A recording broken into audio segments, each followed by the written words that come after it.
ყველასთვის ძალიან ნაცნობია ეს გრძნობა, როდესაც არა მხოლოდ ბაღში ან სკოლაში ვტოვებთ ჩვენ შვილებს, უბრალოდ სახლიდან, როდესაც გავდივართ სამსახურში ან არ აქვს მნიშვნელობა სად მივდივართ, ყოველთვის ჩნდება კითხვა, დავემშვიდობოთ ჩვენ შვილებს და ვუთხრათ, რომ აი მივდივარ, დავბრუნდები რაღაც გარკვეული დროის შემდეგ, თუ უბრალოდ ჩუმად გავიხუროთ კარი და გავიპაროთ.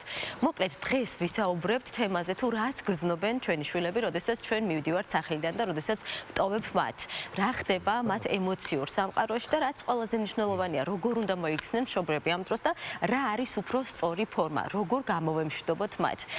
ეს ყველაფერი მოქცეულია ამ წიგნში, თავმოყრილია, ასე ვთქვათ, დედიკო და მამიკო სამსახურიდან მიდიან ასეთი სახელწოდებით და სწორედ მისი ავტორი, ფსიქოლოგი მზიკო დალაქიშვილი იქნება ჩვენი სტუმარი და უფრო ვრცლად და დეტალურად ვისაუბრებთ ამ თემაზე. მზიკო, გთხოვთ შემოგვიერთდეთ. მადლობა, რომ ჩვენი სტუმარი ხართ, არაერთ გზის და ამ შემთხვევაში კარგია, რომ თქვენს წიგნზეც უნდა ვისაუბროთ და არა მხოლოდ თემაზე. მაგრამ ვიდრე წიგნზე დავიწყებდეთ საუბარს, მოდით დავიწყოთ თავიდან და ვისაუბროთ განშორებაზე, რა არის განშორების შიში და რა ასაკიდან მოდის ბავშვებში. ვფიქრობ, რომ განშორების შფოთვა ვთქვათ, ნებისმიერ ასაკში გვხვდება ადამიანებს, როდესაც ძვირფას ადამიანთან გიწევს გამომშვიდობება. და რა თქმა უნდა, რაც უფრო პატარაა ბავშვი და რაც უფრო პირველად უწევს, რომ განეშოროს მის უსაფრთხო, ყველაზე უსაფრთხო და ასე ვთქვათ, დაცულ სივრცეს, რასაც წარმოადგენს მშობელი, და ხშირ შემთხვევაში დედა არის ხოლმე, მიჯაჭვულობა როგორც წესი დედაზე ყალიბდება, ეს პროცესი საკმაოდ სენსიტიური არის და ძალიან საყურადღებო და რაც უფრო სწორად და ფრთხილად, სიფრთხილით ხდება ეს პროცესი, ანუ განშორების და გადასვლა იმისა, რომ თუ როგორ განვეშოროთ ჩვენ შვილს, ძალიან ბევრ რამეს ეყრება საფუძველი. იმას თუ როგორი დამოუკიდებელი შეიძლება გახდეს ჩვენი შვილი ან ჩვენზე დამოკიდებული. თქვენ წარმოედგინეთ თავდაჯერებულობა, თავდაუჯერებლობაზეც კი აისახება ხოლმე ეს მომენტი. ამიტომაც ძალიან კარგი იქნება თუ გავამახვილებთ ყურადღებას იმაზე, თუ როგორ დავემშვიდობოთ ჩვენ შვილებს. ალბათ ახლა გაინტერესებთ, როგორ უნდა გავაკეთოთ ეს, ხო? ყველაზე მნიშვნელოვანი. კი, რა თქმა უნდა.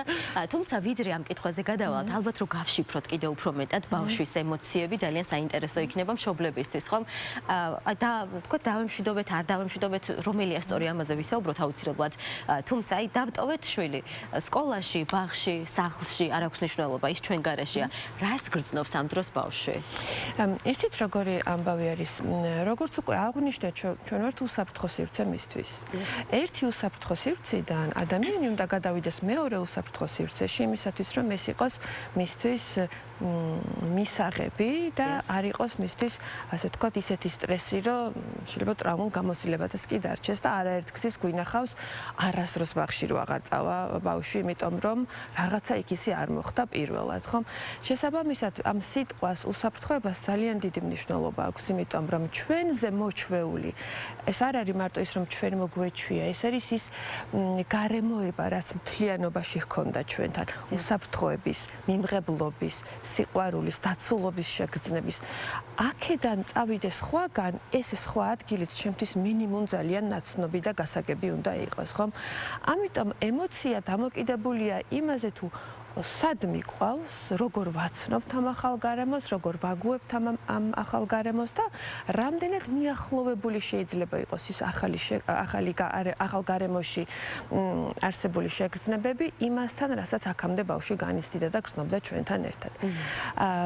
განშორება თავისთავად ცევდიანია, თუმცა მე სადაც მტოვებ, ის თუ ჩემთვის ძალიან მომხიბვლელია, უსაფრთხო, მისაღები, სანდო და საინტერესო, რაღაც მომენტში ეს მე მეხმარება, რომ დროებით დაგემშვიდობო. სიტყვა დროებით და სტყულა არ მithქვამს, იმიტომ რომ ბავშვისთვის ძალიან მნიშვნელოვანია იცოდეს, რომ ეს არის დროებით. დროის აღქმა და შეგრძნება არც ისეთი მარტივი ამბავია პატარებისთვის, ამიტომ თუ დავაკავშირებთ, მაგალითად ვეტყვით, რომ ვახშმის დროს მოვალ, როდესაც შენ მესამეჯერ გიწევს კვება პირობითად, ხო? ან როდესაც შენ უკვე დაიღლები, აი ამ დროს მე უკვე აქ ვიქნები.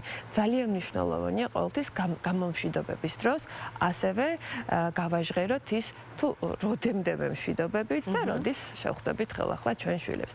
ახლა თვითონ დამშვიდობების კი ბატონო, დამშვიდობების მომენტი და პროცესი როგორ გავაკეთოთ, რომ იყოს მაქსიმალურად უმტკივნეულო. ძალიან დიდი მნიშვნელობა აქვს წინასწარ მომზადებას, რომ ბავშვმა იცოდეს, რომ ჩვენ მოგვიწევს დამშვიდობება, ავუხსნათ სად მივდივართ, ავუხსნათ რატომ მივდივართ, ავუხსნათ ისიც, რომ მისთვის რატომ არის უკეთესი ჩვენი ახლა წასვლა და ბავშვად ჩვენს გარეშე ყოფნა და რაც მთავარია თვითონ გამომშვიდობების პროცესი არ იყოს ძალიან სწრაფი. აი ზოგჯერ გამიგია და შევსწრები ვარ კიდეც, რომ მოდი რა უთხარი ნახვამდის და წადი, რაც უფრო მალე წახვალ და მალე დამშვიდდება. სამწუხაროდ ეს არ მიმაჩნია, რომ სწორი იყოს ეს მიდგომა. კარგია თუ მივცემთ დროს, რომ გამომშვიდობების მომენტი მისთვის იყოს ეს გაცნობიერების პროცესი, რომ ახლა დედა მიდის, ახლა მე ვრჩები, კი ბატონო. ამ შეგუების პროცესის შემდეგ შეიძლება ცრემლები მაინც იყოს. აქ უკვე შეგვიძლია, რომ უკვე კიდევ ერთხელ ჩავეხუტოთ და წავიდეთ და რომ ცრემლიანებული დავტოვოთ ჩვენი შვილი, ეს უკვე არ აუშავს თუ ის პირველი ეტაპი სწორად გვაქვს გაკეთებული, ანუ ახსნილი გვაქვს და დროც გვაქვს მიცემული, რომ სხეულებრივად გამომშვიდობებული იყო ჩვენთან ბავშვი და გაევლო ეს ეტაპი. ეს მომდევნო სევდის გამოხატულება, ცრემლები, ხო? ეს არის უბრალოდ რაღაცნაირი მაინც იმ ემოციის გადამუშავების პროცესში რაღაცა ასე ვთქვათ, ერთ-ერთი ნაწილი და არა ის, რომ შიშის ზარს ცემს ახლა და ვერ უძლებს ამ ტკივილს. ცოტა სხვა არის ეს ცრემლი, მოკლედ ამის ახმა მინდა და განსხვავდება ხოლმე და მას აქვს მნიშვნელობა. აი ბავშვებზე უფრო საუბრობთ ხოლმე, როდესაც აი მსგავს თემატიკაზე გვიწევს საუბარი და ამ დროს მეორე მხარე მშობელი არანაკლებ რთულ მდგომარეობაში. დიდი მადლობა ამ აქცენტისთვის. ამავით ხდება ბაღში, როდესაც მივიყვანე ბავშვი, მშობლები უფრო მეტ სტიროდნენ, ვიდრე ბავშვები, ხო? მართლა ძალიან კარგი კითხვა არის და ჩვენი შვილის სიმშვიდე პირდაპირ დაკავშირებულია და დამოკიდებულია ჩვენ სიმშვიდეზე. რაც უფრო მშვიდად და დაჯერებულად გავდივართ ამ პროცესს, ჩვენ თვითონ რაც უფრო ვენდობით იმ გარემოს, რა გარემოშიც ჩვენ შულს ვტოვებთ, ეს ჩვენი სიმშვიდე და ეს ჩვენი ნდობა ამ ახალი გარემოს მიმართ ასევე პირდაპირ აისახება ბავშვზე და თითქოს ჩვენი მზაობა განაპირობებს ხოლმე დიდწილად მის მზაობას. ასე რომ მშობლებო, ახლა როგორ დავამშვიდოთ მშობლები. კარგად შევისწავლოთ ის გარემო, ის ადამიანები. ნახეთ, შეგვიძლია რომ ფიქრობ, რომ საბავშვო ბაღზე თუ საუბრობთ, ეს შეგუების პერიოდი ტყუილად არ არსებობს, ხომ? არის რამდენიმე დღე, შეიძლება კვირაც გაგრძელდეს, რომ მშობელი შვილთან ერთად მიდის ბაღში, აკვირდება გარემოს, მასწავლებლებს, ბავშვებს, სიტუაციას, მისთვისაც მისაღები უნდა იყოს ეს ყველაფერი, რადგან უკვე აღვნიშნეთ, რომ თუ ჩემთვის მისაღებია მშობლისთვის, ჩემი შვილისთვისაც გაცილებით უფრო, აი ძალიან საოცარია ხოლმე ეს მომენტი. მოგეხსენებათ, რომ მე პატარებთან მუშაობ. საკმარისია ბავშვმა იგრძნოს, რომ მშობელი მე მენდობა, მშობელს მე მოვწონვარ, მშობელი დარწმუნებულია, რომ ჩემთან ურთიერთობა მის შვილს წაადგება, მისი შვილის კონტრუშით შემოდის ჩემთან. საკმარისია მშობელს შენიშნოს, რომ მას აქვს შფოთვა, მისვამს ბევრ კითხვას, როცა არ არის დარწმუნებული, რამდენად სწორად დილას არის მოსული, ბავშვიც იბოჭება და ეს პროცესი სანდოობის ძალიან მოქმედებს და თქვენ წარმოედგინეთ ასაკსაც არ აქვს ხოლმე ამ დროს მნიშვნელობა და წარმოედგინეთ ახლა პატარებში როგორ უფრო გამძაფრებული იქნება.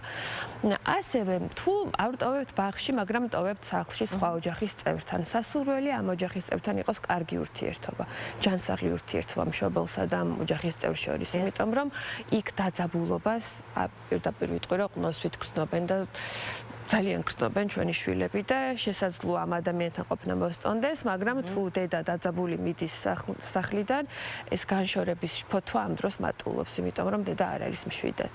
შესაბამისად, ამასაც ძალიან დიდი მნიშვნელობა აქვს, ვისთანაც ვტოვებთ, როგორი კეთილგანწყობილები ვართ ამ ადამიანის მიმართ, ეს თურმე ჩვენ შვილებზე აისახება და ამ განშორებისას მათ ემოციებს განაპირობებს. კი ბატონო, გადავიდეთ ჩვენ საყვარელ წიგნზე. დედიკო და მამიკო სამსახურში მიდიან, რომლის მთავარი გმირიც არის კოსო და მცირე შესავალი მინდა წავიკითხო, დედაც და მამაც ყოველდღე დადიან სამსახურში, ორივე ბევრს მუშაობს. თუ შენი მშობლებიც ასე არიან, ჩემი ამბავი დაგეხმარება, მოგიყვები. როგორ მოვახერხე, რომ მათი გაცილებისას აღარ ვტირი და აღარც ბრაზობ.